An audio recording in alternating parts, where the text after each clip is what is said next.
Hello everyone, I'm back with a new video, something in the order of what were they thinking.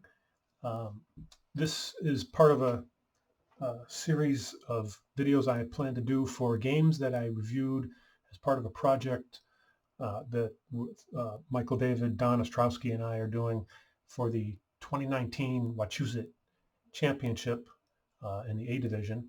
It was 7 round robin of 8 players. Uh, that those the analysis is being documented on a Facebook page, which you see right here. If you scroll up and down, you'd see various rounds. The game I'm going to discuss in this video is round 1 between Bruce Felton playing white and Ray Paulson playing black.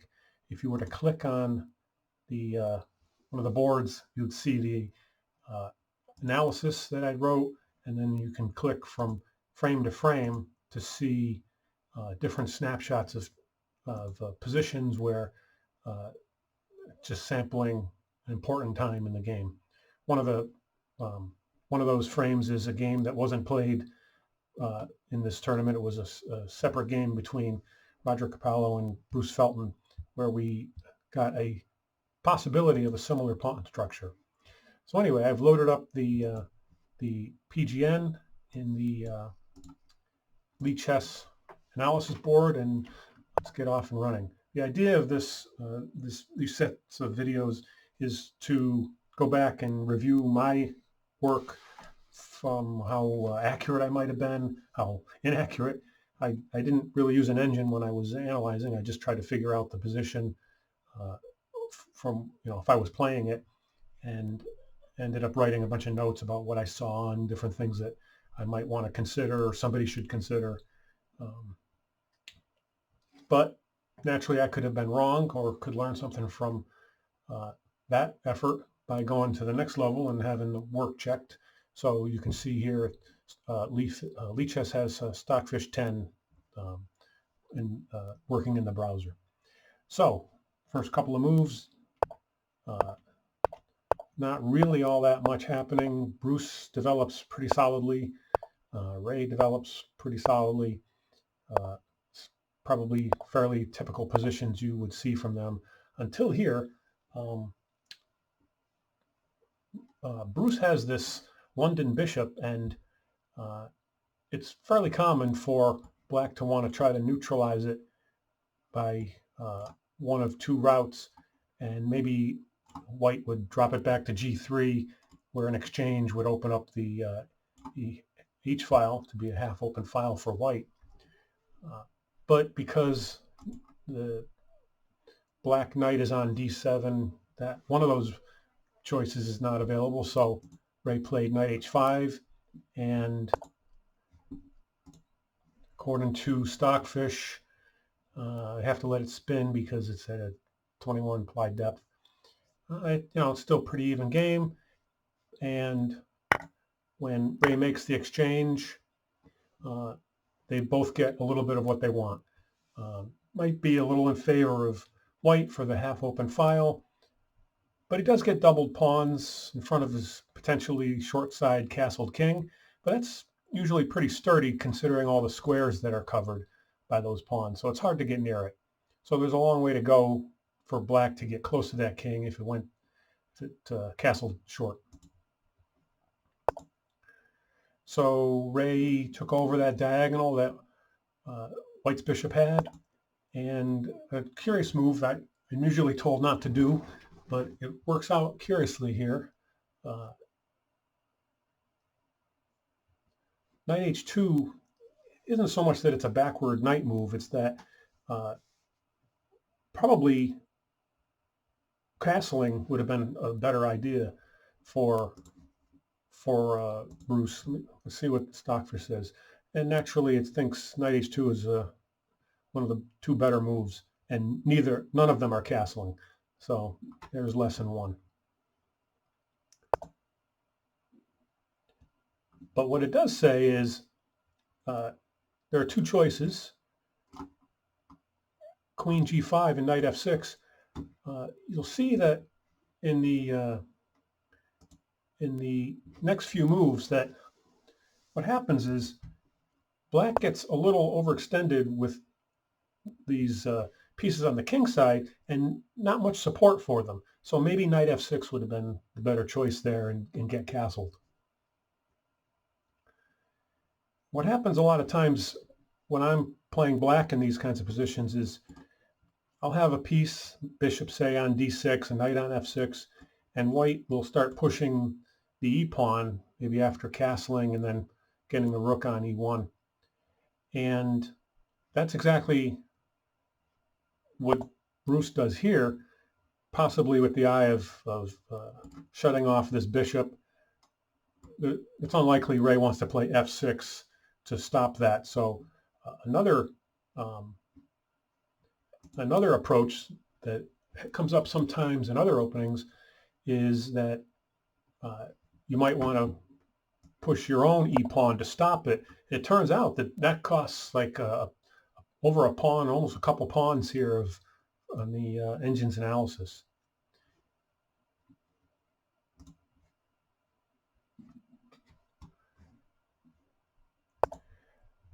So Bruce goes ahead to castle, and Ray plays queen h5. The queen doesn't have a lot of squares over there, so playing the knight up, you know, it doesn't leave the queen much room. Pretty much a couple of squares. But if Ray would have put the queen on g6, then e takes d5 comes with tempo against that queen, and so Ray gets out of the area for now. Bruce played rook e1, and Ray castled.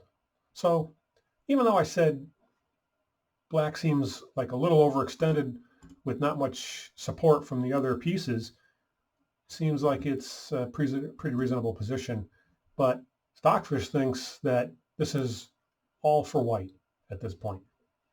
So you have to wonder if what's missing, you know, in the analysis. Well, for one, Bruce alleviated some of the pawn tension in the center. The risk is that that Ray could play e4 and block this bishop off, but it turns out that it doesn't work tactically, because first Bruce took the bishop, and then Ray blocked off the white queen bishop king bishop by playing e4. The only problem is that it can go to e2 and protect the knight, which had just taken the bishop. So it costs black a piece. And not just a piece, but positionally it's worth a couple more pawns, considering that white has some piece coordination and black's minors still aren't really in the game. Ray played queen g5, and then there's a little maneuvering to try to make use of the fact that black, in fact, has the half-open c-file, sort of a Cambridge Springs kind of a setup. Maybe you could have thought about a minority attack.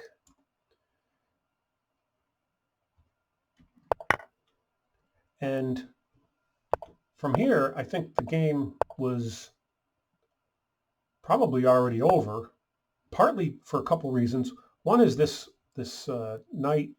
queen is not protected. And you can see that neither is this bishop, and if this bishop were to go away, neither is this rook. So there's not a lot of coordination on black's side. And so Bruce stepped up to b5 with the queen, which pins this d-pawn. It's protected twice now, so that's not really an issue, but it improved his queen position. Maybe gives the idea of playing a4 or something else. And you can see the engine's thinking it's a full rook advantage when really only black's down a minor. So there's a lot of positional gains that white's made. That's a pretty good move. That playing the knight to c4 makes use of the pin on that d-pawn. And it's really just to threaten taking this bishop off, because at this point trades are good for white. And there's another trade, right? You have to take off that because the knight was threatening both the rook and the queen. So another piece off the board. Now all of a sudden we've got pressure on f7, but you can see that we're at the full queen's worth of from as far as the engine goes. From there, it was not 100% clean or easy because black generates a threat out of nowhere. But the problem is that white's king, even considering this check, can always make his way over to the queen side. And even though that this queen can get pinned, there's no support for a rook to go to e8 in case of the king walk. And so what happens is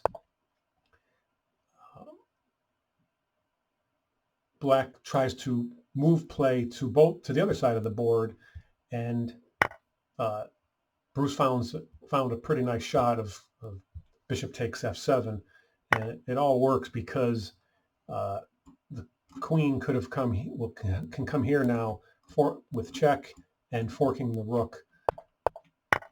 And one final threat, I think, against g2, but that queen takes b7 protects that square, and then at this point the game is over.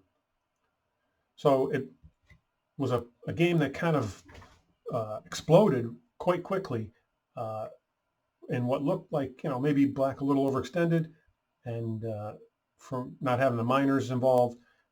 One thing to say though is that although this was round one, I had to analyze a couple other games that Ray played during the tournament. And it turns out that he finished with 6 straight wins and finished in second place. So in spite of the fact that this might not look so great, he didn't let it bother him, and played pretty well the rest of the way. So that's it until round 2. Thanks.